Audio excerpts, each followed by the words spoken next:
আজকে একটি অঙ্ক সমাধান করার জন্য নিয়েছি, যেটি বিভিন্ন চাকরির পরীক্ষায় এসেছে এবং বারবার আসে। অঙ্কটি একটি জটিল অঙ্ক, সুতরাং এটি আজকে সহজেই সমাধান করব। একদম ভেঙে ভেঙে খুব সহজে যাতে বুঝতে পারো সবাই, সেভাবে সমাধান করছি। একটি আয়তাকার কক্ষের ক্ষেত্রফল 192 বর্গমিটার। এর দৈর্ঘ্য 4 মিটার কমালে ও প্রস্থ 4 মিটার বাড়ালে ক্ষেত্রফল অপরিবর্তিত থাকে। আয়তাকার কক্ষের সমান পরিসীমা বিশিষ্ট বর্গাকার কক্ষের ক্ষেত্রফল কত হবে?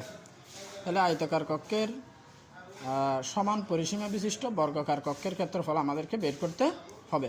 আমরা যদি ক্ষেত্রফল কোনো কিছুর ক্ষেত্রফল বের করতে চাই তাহলে আমাদের দৈর্ঘ্য প্রস্থ লাগে। যেহেতু এই অঙ্কে কোনো দৈর্ঘ্য এবং প্রস্থ নেই, তাই আমরা দৈর্ঘ্য প্রস্থ আগে মনে করি আয়তাকার কক্ষের দৈর্ঘ্য x মিটার, আয়তাকার কক্ষের প্রস্থ y মিটার।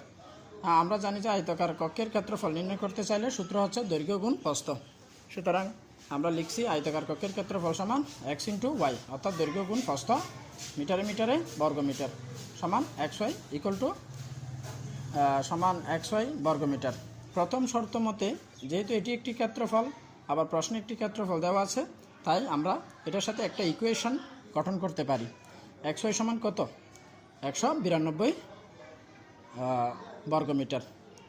তাহলে y এর মান কত হয়? 192 বাই x, 192 বাই x।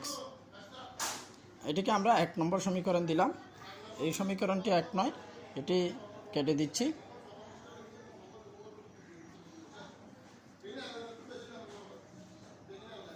দ্বিতীয় শর্ত মতে আমরা আরেকটি সমীকরণ গঠন করতে পারি।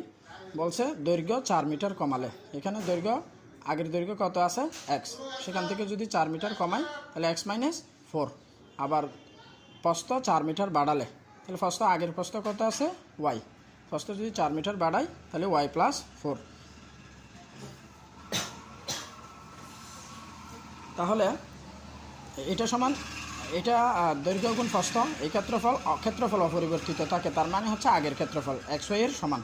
তাহলে এখানে যদি আমরা এই নতুন দৈর্ঘ্য এবং নতুন প্রস্থ গুণ করি আগের ক্ষেত্রফলের সমান, এটি একটি ক্ষেত্রফল আগের ক্ষেত্রফলের সমান। এখান থেকে আমরা x দ্বারা ওয়াইকে গুণ করি, এক্সের সাথে ওয়াই গুণ করলে xy, এখানকে x এর আগে প্লাস, 4 এর আগে প্লাস, প্লাসে প্লাসে গুণ করলে প্লাস, এক্সের সাথে আবার 4 গুণ করলে 4x। এবার -4 দ্বারা এই দুটোকে গুণ করব। মাইনাস ওয়াই এর আগে আছে প্লাস, প্লাসে মাইনাসে মাইনাস, 4 এর সাথে ওয়াই গুণ করলে 4y। আবার মাইনাস দিয়ে এই প্লাসকে গুণ করলে প্লাসে মাইনাসে মাইনাস, 4 এর সাথে 4 গুণ করলে 16 ইকুয়াল টু xy। এবার আমরা পক্ষান্তর করব। xyকে এই পাশে নিয়ে আসছি, 16কে বা 16কে ওই পাশে নিলাম, পক্ষান্তর করলাম। বাম পক্ষে আনলাম xy, ডান পক্ষে নিয়ে গেলাম 16। দেখা যাচ্ছে প্লাস xy এবং মাইনাস xy এ কাটা গেছে, কাটা যাওয়া মানে হচ্ছে বিয়োগ হয়ে যাওয়া, বাদ যাওয়া। আর এখানে থাকতেছে 4x মাইনাস 4y, আর ডান পক্ষে আছে 16, এটি লিখলাম। আবার এখানে সমীকরণটাকে আমরা সমীকরণের উভয় পক্ষে 4 দ্বারা ভাগ করেছি, এটাকে 4 দ্বারা ভাগ করলে এখানে থাকতেছে x, এই পদকে 4 দ্বারা ভাগ করলে থাকতেছে y, আর 16কে 4 দ্বারা ভাগ করলে থাকতেছে 4। এটাকে আমরা 2 নম্বর সমীকরণ দিলাম। এখন 2 নম্বর সমীকরণে y এর মান বসিয়ে পাই, এখানে একটা y এর মান আছে না, এটি আমরা 2 নম্বর সমীকরণে বসিয়ে দিলাম। আমাদের 2 নম্বর সমীকরণ হচ্ছে x minus y equal to 4, x minus ওই যে y এর মান হচ্ছে 192 বাই x ইকুয়াল টু 4, এটা বসাই দিলাম। এখানে লসাগু নিলাম, লসাগু নিয়ে এখানে হর কত আছে? 1, মনে মনে 1 আছে, 1 দিয়ে যদি আমরা xকে ভাগ করি x পাই, x আবার লবের সাথে গুণ করলে s স্কয়ার। এখানকার হর হচ্ছে x কে x দ্বারা ভাগ করলে 1 যদি 192 এর সাথে গুণ করি 192 ইকুয়াল টু 4। এবার আমরা আরও গুণন করলাম, এখানে হর যদি লব একা থাকে বা হর মনে মনে 1 থাকে, 1 দিয়ে আমরা এই কোণা গুণ করলাম, তাহলে x স্কয়ার মাইনাস 192, আবার 4 এর সাথে x গুণ করে 4x। এবার 4xকে ট্রান্সফার করলাম, বাম পক্ষে নিয়ে আসলাম পক্ষান্তর করে, তাহলে বাম পক্ষে যেহেতু আর কোনো কিছু নাই 0, 4xটা আমরা সুবিধার্থে এখানে লিখলাম, শেষে না লিখে এবার আমরা মিডল টার্ম ফ্যাক্টর করব। আমরা জানি যে প্রথম যে পদটি রয়েছে সেখানে যে সহগটি থাকে সেটি আর এটি গুণ করে যেটি পাই সেটাকে ভেঙে আমরা মাঝখানেটা মিলিয়ে নেব। যেহেতু এখানে 1 আছে, 1-এর সাথে 192 গুণ করলে তাহলে 192 এক গুণে 192, এটা কি ভাঙলে আমরা ভেঙে গুণ করতে পারি 2 দুগুণে 4, 4 দুগুণে 8, 8 দুগুণে 16, তাহলে 16 আমাদের মিলাইতে হবে 4। এদিকে পাচ্ছি 2 দুগুণে 4, 4 দুগুণে 8, 16 থেকে 8 বাদ দিলে 16 থেকে 12 বাদ দিলে আমরা 4 মিলাইতে পারি। তাহলে এস স্কয়ার মাইনাস এটাকে 16x। এখন চিহ্নটা এখানে আমাদের নিজের থেকে দিতে হবে, এটা নিয়ে খুব খেয়াল করতে হবে। এখানে 12x আমরা লিখছি, যদি আমি বিয়োগ করতেছি তাই বিয়োগ করে দিই, মাইনাস দিয়ে দিই, তাহলে কিন্তু অঙ্ক ভুল হয়ে যাবে। আমরা জানি যে প্লাস মাইনাসের সময় বড় সংখ্যার চিহ্ন বসে বড়টা থেকে ছোটোটা বিয়োগ হয়, এই হিসাবে আমাদেরকে মিলিয়ে নিতে হবে। আমরা যদি 16x থেকে 12x বাদ দিই, চিহ্ন বসবে বড়টা আর বিয়োগ হবে, তাহলে 4x মিলছে। যদি আমি এখানে মাইনাস দিই তাহলে এটা অন্য একটা ফলাফল এসে যাবে, অর্থাৎ -28 এসে যাবে, যায় উপরের লাইনে নাই, ভুল হবে। এজন্য 16 দিলে এই চিহ্নটা হবে প্লাস, তাহলে 192 = 0। এবার প্রথম জোড়া থেকে আমরা যদি কমন নিই, x কমন নিতে পারি, x কমন নিলে থাকে x - 16 প্লাস এখান এই জোড়া থেকে 12 কমন নিলে থাকে x - 16 = 0। তাহলে আবার এই পুরোটা থেকে x - 16 কমন যাচ্ছে আর আছে x + 12 = 0।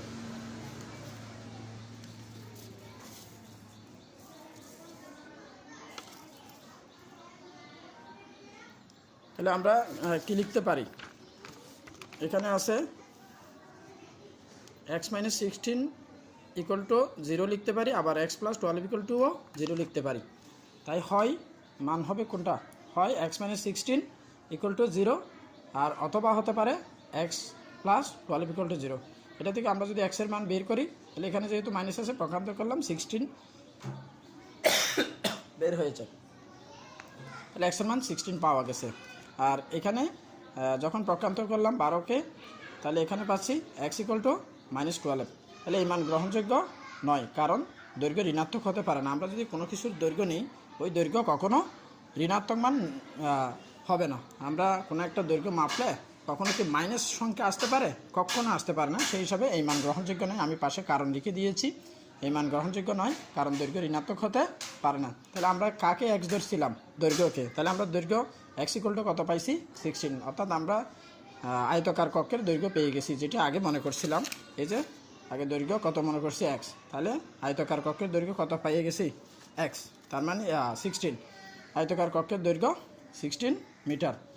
এবার 1 নং সমীকরণে x এর মান বসিয়ে পাই। আমাদের যে 1 নম্বর সমীকরণটি ছিল, এই যে এটিতে আমরা x এর মানটা বসাই দিচ্ছি। x এর মান বসাইলে 192কে 16 দ্বারা ভাগ করলে আমরা y এর মানও পেয়ে যাই। y এর মান হচ্ছে 12। y এর মানকে আমরা ধরছিলাম, আমরা y এর মানকে কী ধরছিলাম, আয়তকার কক্ষের প্রস্থ। সুতরাং আমরা আয়তকার কক্ষের প্রস্থ পেয়ে গেলাম।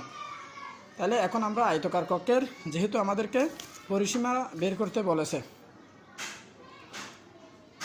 এই যে এখানে লেখা আছে আয়তকার কক্ষের পরিসীমা, তাহলে আমরা আগে আয়তকার কক্ষের পরিসীমা আমরা দৈর্ঘ্য প্রস্থ পাইলে পরিসীমা বের করতে পারি। তাহলে আয়তকার কক্ষের পরিসীমা সমান 2 × দৈর্ঘ্য যোগ প্রস্থ। আমাদের সূত্রটা মনে রাখতে হবে, আয়তকার কক্ষের পরিসীমার সূত্র হচ্ছে 2 × দৈর্ঘ্য যোগ প্রস্থ একক।